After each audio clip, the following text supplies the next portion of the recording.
श्री जगन्नाथ संस्कृत विश्वविद्यालय उत्कल विद्वत परिषद एवं दशपल्ला स्थित वृंदावन सुबुद्धि महाविद्यालयर मिलित आनुकूल्य रे सोमवार श्री जगन्नाथ संस्कृति संक्रांत आलोचना चक्र अनुष्ठित हो जाइछि। श्री जगन्नाथ संस्कृत विश्वविद्यालय परिसर रे श्री जगन्नाथ तत्व और महिमा संबंधी आलोचना चक्रर तृतीय सूत्र आयोजित होइतिला।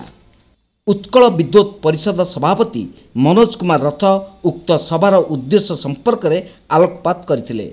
मुख्य वक्ता भावे वरिष्ठ दैतापति सेवक रामचंद्र दास महापात्र जोगदे विश्वर सर्वमंगलमय देवता श्री जगन्नाथ बोली कहिथिले।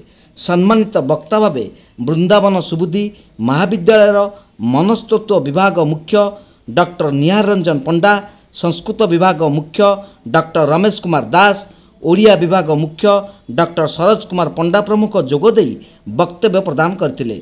स्नातक उत्तर परिषद अध्यक्ष डॉक्टर शत्रुघ्न पाणिग्राही निज वैदिक चिंताधारा परिप्रकाश करथिले। सभा संयोजक तथा सर्वदर्शन विभाग मुख्य डॉक्टर प्रदीप कुमार नंद सभा परिचालना करथिले। शेषे डॉक्टर अजय कुमार पांडे धन्यवाद देइथिले। सभारे doctor Basant Kumar Mishra, doctor Jaymanik Shastri, doctor Debashish Tripathy, doctor Ajay Kumar Das, doctor Chandan Kumar Mishra, doctor Paramba Jogmaya, doctor Sasmita Nayak, Pandit Kamalkant Acharya, Biranchi Narayan Mishra, Binod Satpathy प्रमुख उपस्थित थिले।